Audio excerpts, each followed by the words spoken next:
Hey folks, this is Tim, the Bible Thumping Wingnut. Sat down to do a review of the Matt Dillahunty Sci-10 Bruggencate debate that happened in Tennessee on May 31st. In looking at the debate over again, I realized that I really don't even have to review it. Watch this. This is everything you need to know about the debate. Everything.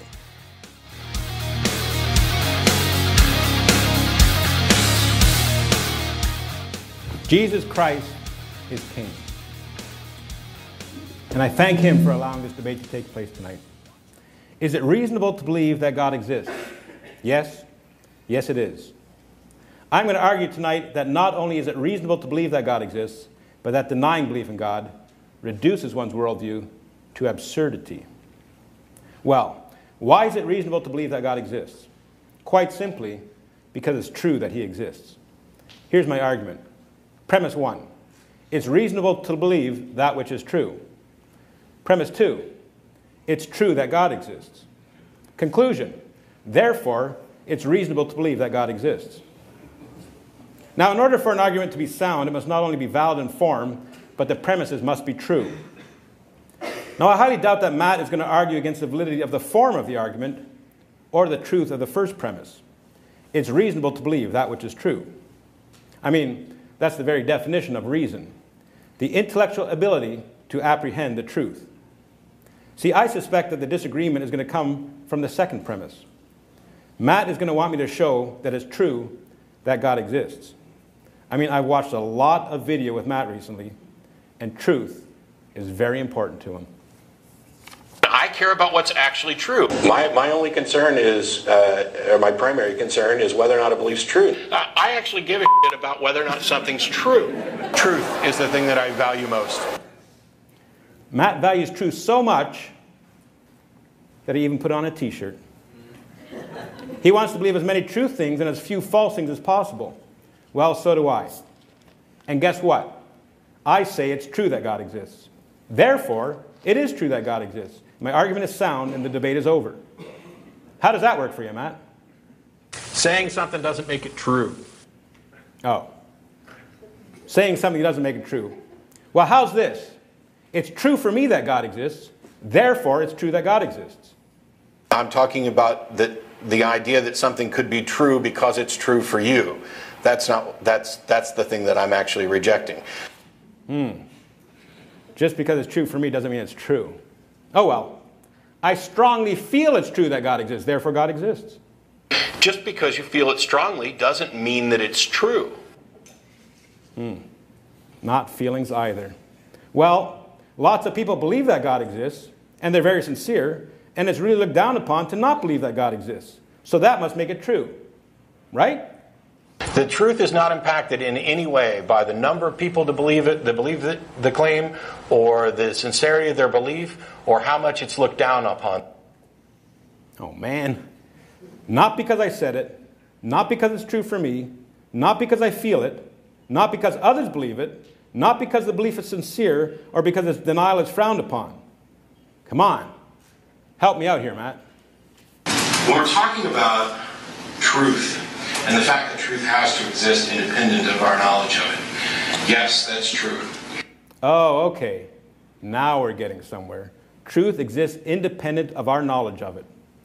Perhaps at this point, a definition of truth would be in order. How does Matt define truth? Truth is that which comports with reality.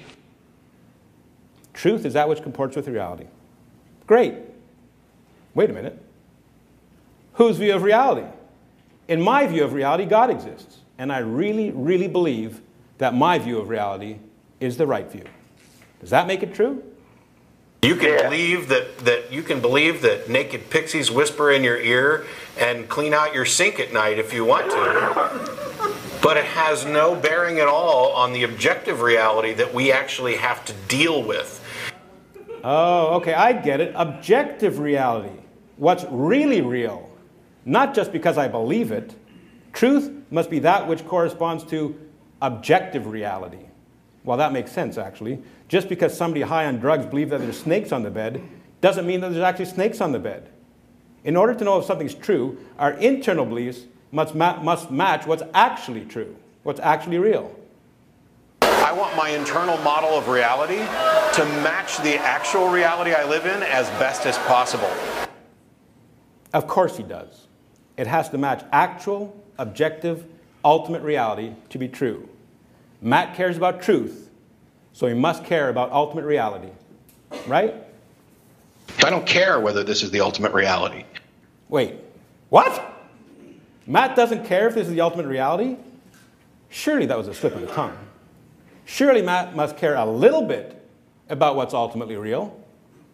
Possibilities and reality. I don't care. Sorry, I just really, really, really don't care. He really, really, really doesn't care. Now, folks, that's a problem. Truth is that which is ultimately real, and Matt doesn't care what's ultimately real. Why is that? Why doesn't Matt care what's ultimately real? My position is that, yes, we cannot distinguish whether or not, I can't distinguish whether the reality I experience is an ultimate reality. I could be in a matrix or a brain of that, or pick any thought experiment you want. Matt doesn't care what's ultimately real because he can't know what's ultimately real. You heard it. He could be a brain in a vat. According to Matt's worldview, he can only know that which is in his own brain. See, I'd even argue that point. But surely that would be absurd. I mean, isn't that solipsism? Solipsism. A theory and philosophy that your own existence is the only thing that is real or that can be known. Well, that's nuts, right? I mean, anybody who claims to be a solipsist deserves to be mocked, right? And because I'm a solipsist, because I'm in certain... You're a solipsist? I'm trapped like most people. Mocked, and hung up on. Good job, Matt. I mean, that's crazy. I mean, if that were the case, not only could you not know ultimate reality, you'd have no basis for trusting the reality that you think you're experiencing. I mean, you might think that you're in a room with blue walls when you're a brain in a vat in a room with orange walls. You see, I have watched a lot of Matt's videos, and he hangs up on a lot of people. Now, why would Matt hang up on the solipsist? Why would he hang up on the solipsist? I wonder. We cannot ever solve the problem of hard solipsism, pretending that I'm claiming to be able to defeat hard solipsism. I have no solution to that. Matt has no solution for solipsism. In fact, according to Matt's worldview, he must be a solipsist. But rather than admit it, he mocks somebody claiming solipsism. Of course, Matt would never admit to being a solipsist. Or would he? Obviously, I'm not a solipsist, you're not a solipsist, but in some possible world, Actually, I kind of am. there actually is. Did you catch that? It's kind of soft. I enhanced the audio for you. Obviously, I'm not a solipsist, you're not a solipsist, but in some possible world, Actually, I kind of am. there actually is. Actually, he kind of is a solipsist. Of course he is. Matt can't know anything outside his own brain. And I have to show that it's true that God exists. He can't know anything outside his own brain, and he's going to argue that it's unreasonable to believe in God? My friends, this debate isn't over. It never started. Matt's worldview isn't down for the count. It's dead. It just doesn't have the courtesy to lie down. You see, you need to be able to know what's ultimately real to know what's true. I submit that you can't know what's ultimately real without revelation from God. How do I know what's real? The same way all of you do. Revelation from the God that all of you know exists. Christians profess that truth. Professed atheists suppress it. You see, becoming a Christian is not a matter of going from unbelief to belief. It's a matter of going from suppressing the truth to professing it. No one becomes a Christian and says, well, what do you know? There is a God. You see, God doesn't send people to hell for denying what they don't know, but for their sin against the God they do know. Is it reasonable to believe that God exists? Yes. Yes, it is. Why?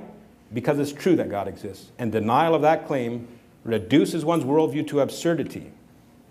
Matt says that truth is that which comports with reality. He admits he can't know what's ultimately real. Therefore, according to his worldview, he can't know anything to be true and has zero basis for challenging my claim that it's reasonable to believe that God exists. Thank you.